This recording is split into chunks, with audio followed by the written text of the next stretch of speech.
जीवन के सूखे कभी पत्तों से नहीं भरते। अगर एक बार कन्हैया हम लोगों के सामने आ जाए तो मन चाहते नहीं आएगा तो ये कागज का टुकड़ा हमें क्या पसंदीदा होता है।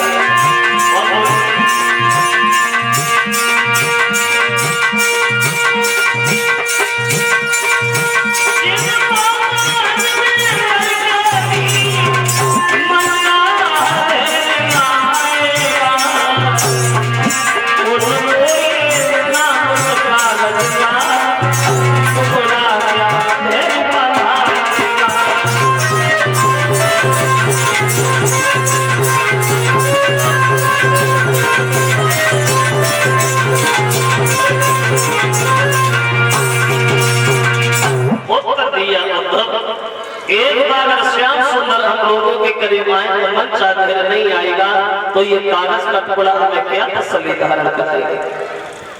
तो उद्धव ने जवाब दिया, बहना आपको नाराज हो? अरे मेरा मतलब ये थोड़ी है तुम्हारा दिल दुखाना। श्याम ने भेजा है तुम्हारे करीब, वो तो हमेशा तुम्हारी याद में लगे रहते हैं। तो ललिता कहने लगी, उद्धव एक बात हमें बताइए, क्या समझते श्याम अपने आप?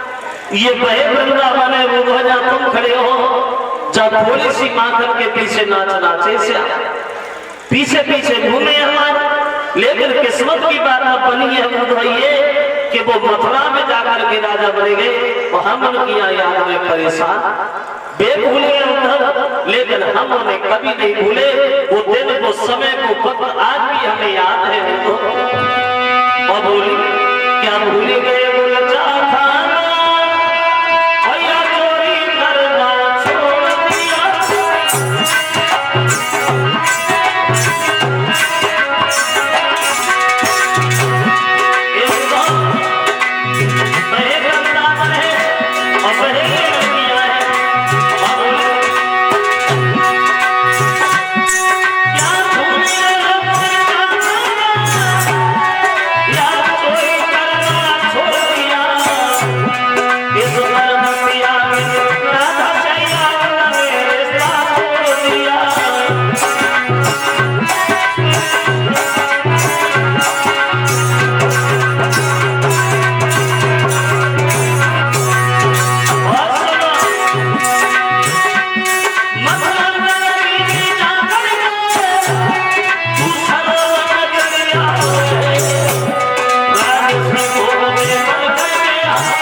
याद है। एक चीज हमें याद, थोड़ी सी माखन के पीछे नाच नाचे श्याम। लेकिन किस्मत की बात है उद्धव कि वो आराम से राज कर रहे हैं, वो हम उनकी अपने वेदना में व्यर्थ हो। तो उद्धव समझाने लगे, मेरे सुनो, जिन्हें तुम इतना प्रेम कर रही हो, इतना स्नेह कर रही हो, अवश्य आएंगे श्याम सुंदर, क्योंकि भक्त के बस में भगवान हुआ करते हैं, जरूर आएंगे। तो राधा ने एक बात कही, उद्धव चलो मान लिया वो आए, और ये सब लोग जानते कि वो आए, लेकिन एक उत्तर हमें चाहिए उद्धव कि वो आएंगे कब? ऐसा तो नहीं है कि वो तब आएंगे जब हम लोग यहाँ मर जाएंगे। और राधा पूछ बैठी उद्धव कि आए कबे शिवा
बता दीजिए।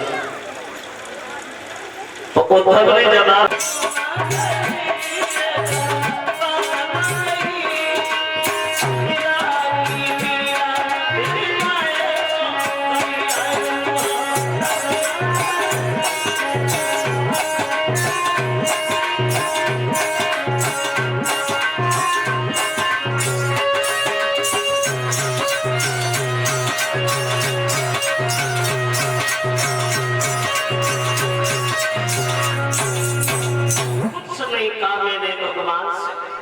सिर्फ पूछा था कि कब आके जवाब दिया। बात ये है ना कि ये तो प्रेम की बात है,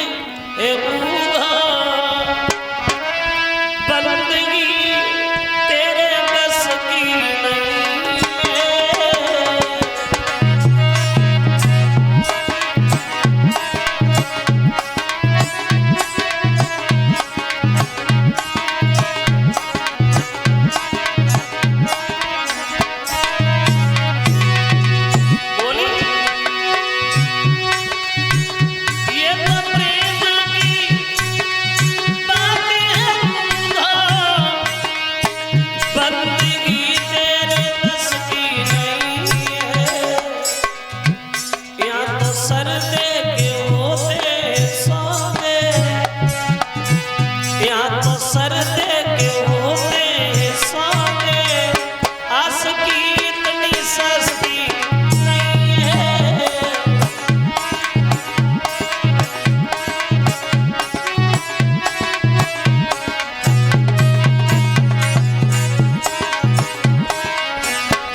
मतलब है। श्रोता बंधुओं, नाना भांत गोपियां उद्धव से सवाल पे सवाल कर रही हैं।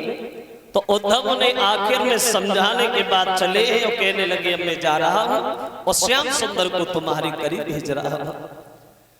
उद्धव जब चलने को तैयार हुए तो गोपियां उदास हो। तो उद्धव पूछने लगे क्यों उदास? अपने पास से जब किसी को विदा किया जाता है तो हंस के किया जाता, न करो के। अब क्यों परेशान, भेजेंगे श्याम। तो लड़कियों ने उत्तर दिया उद्धव वो वाली बात थोड़ी है, बात तो इस बात की है, अभी तक तो हम ये समझते थे कि श्याम आएंगे, अब वो नहीं आए, तुम्हें भेज दिया तो मन में आस लगी थी वो भी टूट गई, अब तुम भी चले जाओगे। अब तुम्हारे जाने के बाद हमारे साथ क्या गुजरेगी, क्या गुजरेगी। तो लड़कियां अपने मन की बात उद्धव से बोली उद्धव सुनो, तुम्हारे जाने के बाद के तारे गिन गिन के, बोली के तारे गिन गिन के और उधर रात कटेगी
समझा रहे बहना तसल्ली धारण करो। अब हम जा रहे हो कन्हैया को तुम्हारे करीब भेज रहे। अगर हमारी बात सुनो, अगर हमारी मानो तो हमारे निगाह में एक नाम तो आ रहा है। किनका? बोले अगर हमारी बहन रुक्मिणी का विवाह द्वारिकाधीश भगवान श्याम सुंदर से हो जाए तो कैसा रहेगा? बढ़िया परिवार है, समाज में सम्मान है, नाम है उनका, तो शादी कन्हैया से ठीक रहे।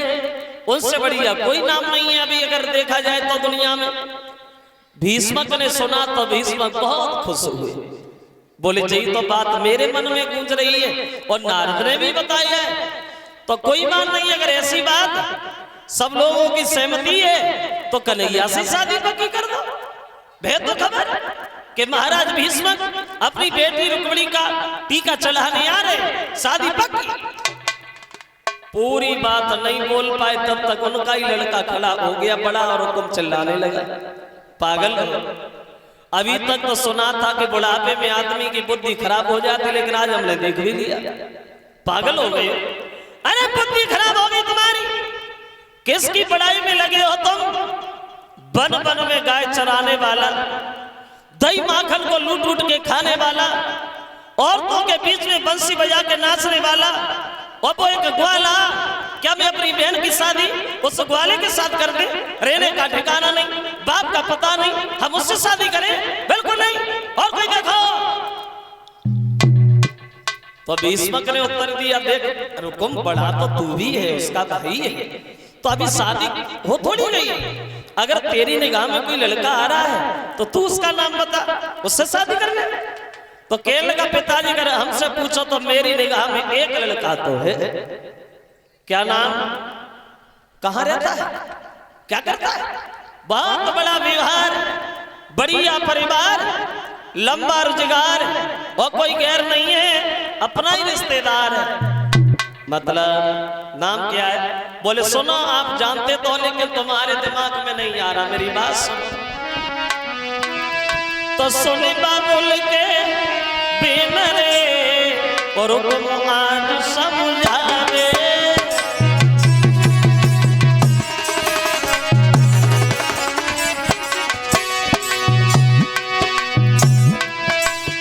सब राजन में होशियार रे, ससपाल नजर मेरी आवे। सुनिए, चंदेरी का रहने वाला, बात पैसे वाला है, रूप जिसका निराला है, दिल का बड़ा भोला भाला है, और रिश्ता में साला है। तो क्या होगा? हम अपनी बहन रुक्मिणी की शादी अपने साले ससुराल से करेंगे। कहाँ कैसी नहीं?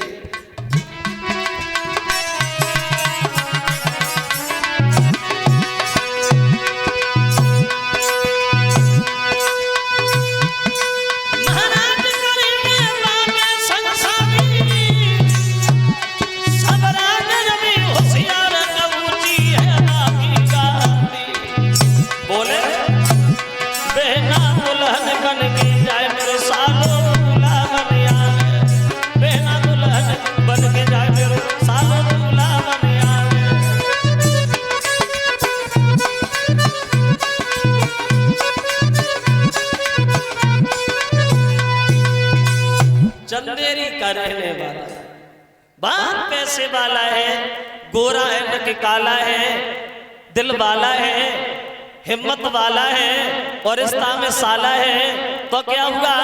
हम अपनी बहन की शादी अपने साले के साथ करेंगे। कहो कैसी नहीं? खुश हो गई होगी सुनते ही सुनते। दांती को पीस करके भीष्मक चिल्ला लगे, कमी क्या कह रहा है? ये बात कहने से पहले तू मरा नहीं?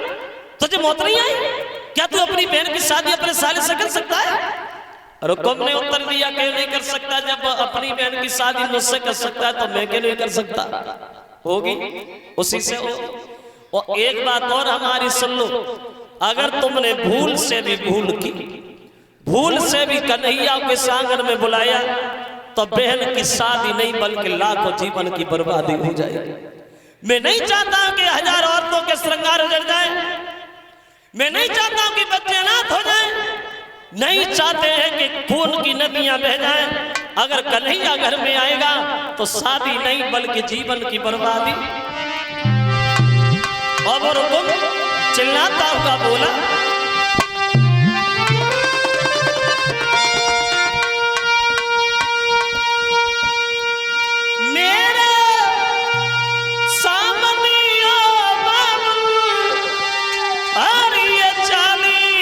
नहीं चल पाएगी, अगर ये शादी पक्की होगी तो तलवार चल जाएगी।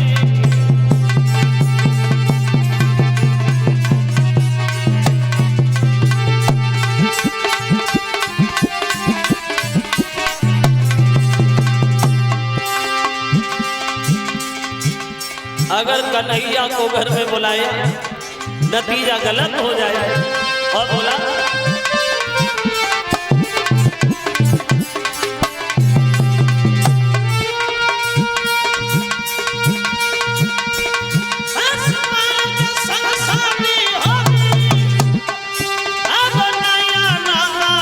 होगी, कृष्ण दूल्हा बन के आएगा, बीरों की कुर्बानी होगी।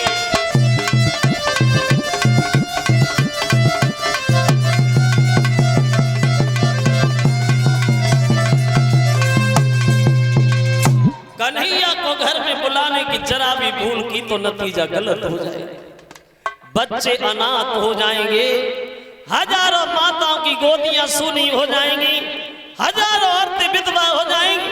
और एक बात और सुना, बहन की डोली तो बाद में जाएगी, पहले तुम्हारी लाश घर से निकल जाएगी, समझ गए? इतना बड़ा पैसे वाला है, तुम जैसों को पानी तक ही नहीं पूछेगा, लेकिन मेरा साला है, अगर कहेंगे तो मान भी सकता है। उठाओ, चला गया। नाई और ब्राह्मण को इशारा दिया, जरा ब्राह्मण देव, तुम्हें तो पता है हमारे साले साहब कितने बड़े पैसे वाले, एक काम करो, चंदेरी में जा और हमारी बहन का टीका चढ़ा के हमारे साले को आ, उससे जाके कहना भाई हम उसके बराबर तो नहीं है, लेकिन अगर हो सके तो निभा जरूर लेना। और खत में लिखने लगा, बैठा बैठा खत लिखना। चंदेरी के रहने वाले हमारे साले साहब, आज हम और तुम बराबर होने जा रहे हैं। तुमने अपनी बहन की शादी मुझसे की तो हमने विचार किया चलो हम ही अपनी बहन की शादी तुमसे ही कर देते, और आप हमारे जीजा हो जाएंगे, हम तुम्हारे जीजा हो जाएंगे, दोनों बराबर हो जाएंगे। और भी कुछ लिखा है उस रुकम ने, उस खत में।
शब्दों में लिख दिया रुतब ने होशियारी से आना, भांज लेके आना, क्योंकि कन्हैया का नाम ज्यादा आ रहा है।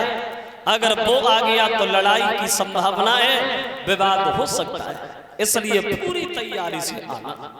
और वो खत जो है वो नाई और ब्राह्मण को दिया कर ले। चले नाई और पंडित जी कुंदनपुर से चंदेरी में पहुंचे, जहां ससपाल का दरबार लगा है, प्रवेश करे। जो ससपाल ने देखा ब्राह्मण देवा कहां से आए, तो कहने लगे महाराज हम कुंदनपुर से आए और तुम्हारे बहनोई ने हमें भेजा है। क्यों? बोले हमारी बात सुनो ससपाल, तुम्हारे बहनोई ने अपनी बहन की जो शादी कर रहे हैं उसके लिए तुम्हें चुना है, अर्थात तुम्हें अपनी बहन की नंद रुक्मिणी से शादी करने में तुम्हारा क्या विचार है ससपाल? बोलो। ससपाल ने सुना कि बहन की नंद रुक्मिणी से शादी, और पंडित जी आप हमसे ये पूछ रहे कि मेरा विचार तो ये है ब्राह्मण देव, भगवान करे हमारे जैसे बहनों सबका को मिले, हम काय को मना करें, हम तैयार हैं, एकदम तैयार हैं। लेकिन जब खत पड़ा है तो कन्हैया का नाम पड़ा तो उसका दिल घबराने लगा। क्यों ब्राह्मण देव, हमारे बहनों ने इसमें ये क्या लिख दिया कि कन्हैया आएगा, और जब कन्हैया आएगा तो फिर शादी कैसे हो पाएगी? फिर मन में विचार आया हो क्यों नहीं पाएगी? जो हमारे बहनों ने शादी की तारीख लिख के भेजे हम उस दिन जाएंगे ही नहीं, शादी से 10-15 दिन पहले जाएंगे, शादी करके हम लौटे आएंगे, बाद में कन्हैया आएगा चला जाएगा। पंडित जी हम तैयार, बोले बढ़िया। उठाए हैं अपने मौसी के लड़का दंत वक्त से, बोला भैया तुम फौज की तैयारियां करो, हम दूल्हा बन के आ रहे। अब दंत बक्र इधर फौज सजाने में जुट गया और ससपाल दूल्हा बनने के लिए अंदर चला गया। कैसी फौज सज रही है ससपाल की, वहां देखो।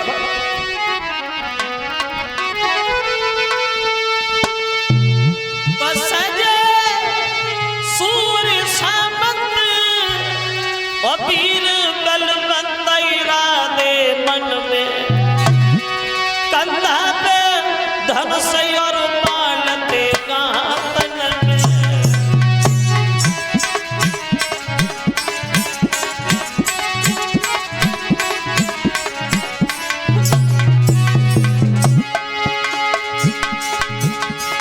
आने के समय दिया है वहां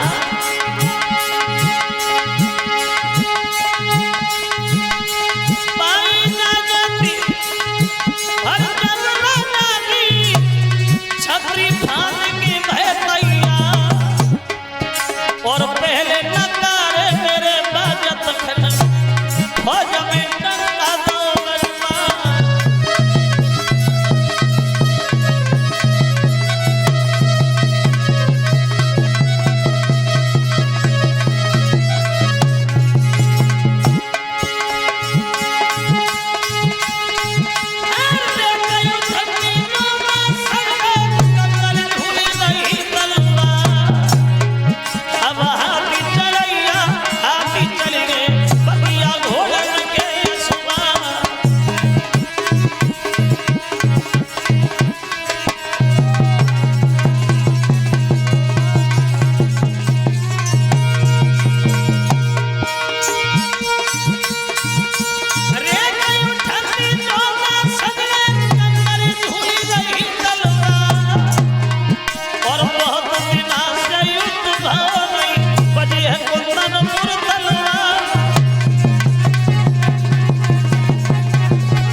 सजाने में लग गया है वो, और ये ससपाल अपनी भाभी के पास घर में पहुंच गया।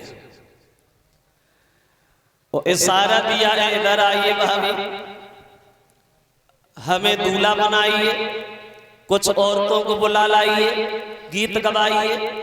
तो भाभी बोली दूल्हा, बुद्धि खराब है, दूल्हा?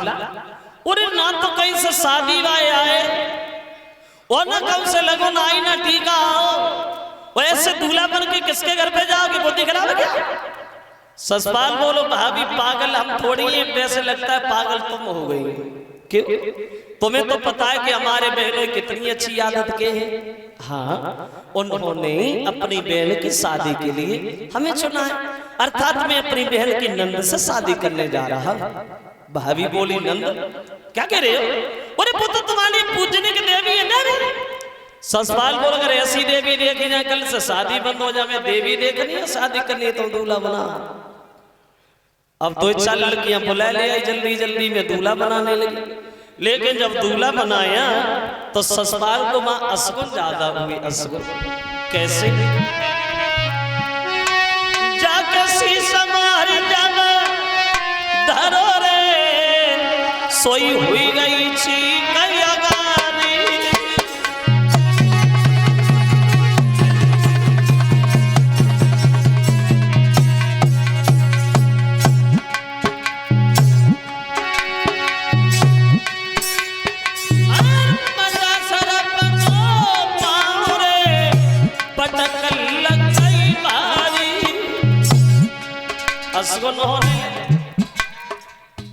दूल्हा बनाया जा रहा है लेकिन असगुन सामने हो रहे, सर पे मोहर रखा तो छीप हो गई, पटा से पैर फिसला, ससुराल गिर गए। और जब ससुराल गिरे, एक लड़की गीत गाना तो भूल गई और बीच में हंसना शुरू हो गई। और जैसे ही लड़की को हंसता हुआ देखा, ससुराल को गुस्सा आ गया। लड़की काय को हंसी? अरे हंसी क्यों? बहादुर तो हमेशा गिरते ही रहते हैं। और तू देख क्या रही है? गीत गा जल्दी जल्दी, दूल्हा बन रहा हूं, गीत गा।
दूल्हा बनाया तो वहां असगुन बहुत हुए। असगुन तो भाभी ने जब असगुनों को देखा है तो भाभी ससुराल को समझाने लगी, मान जाओ ससुराल, वैसे हमने ये सुना है कि माँ कन्हैया का आना हो रहा है, हम अच्छी तरह से जानते तुम कन्हैया से जीत भी नहीं पाओगे, बहुत बदनामी होगी, इसलिए रुक्मिणी को बोल जाओ और किसी दूसरी लड़की से शादी कर लेना।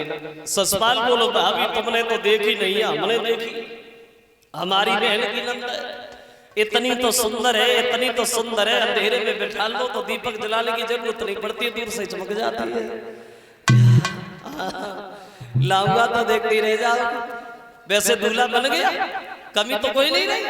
एक लड़की ने जवाब दिया, वैसे ससुराल कमी तो कुछ नहीं है, दूल्हा तो बन गए, मुंह पे देखे तो सर पे मुकुट भी है, मोहर भी है, लेकिन थोड़ी सी कमी दिखाई दे रही है, काजल नहीं लग पाया है। तो भाभी पे भगिया के दौरे पर कमी छोड़ दी तुमने, अब मुंह की तरफ देख रही, जा जल्दी जा, काजल लेके आओ, देर हो रही है।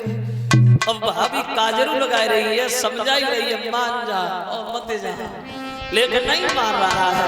अब हुआ ये तो काजल लगी दिन, अब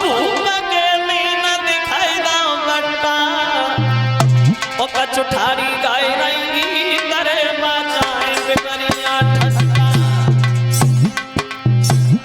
कछ गीत गाय रही, कछ हंस रही, तो भाभी बोली, जो दर देव मोरा तार रही, उचार दरो नहीं कच्चा, बाबू दूल्हा ये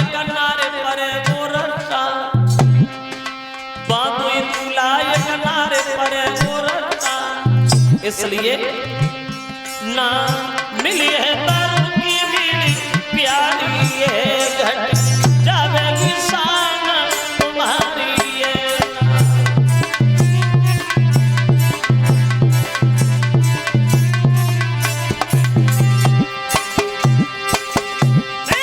शिव महारी से दारी है बे दासी भगवानो हमारी ये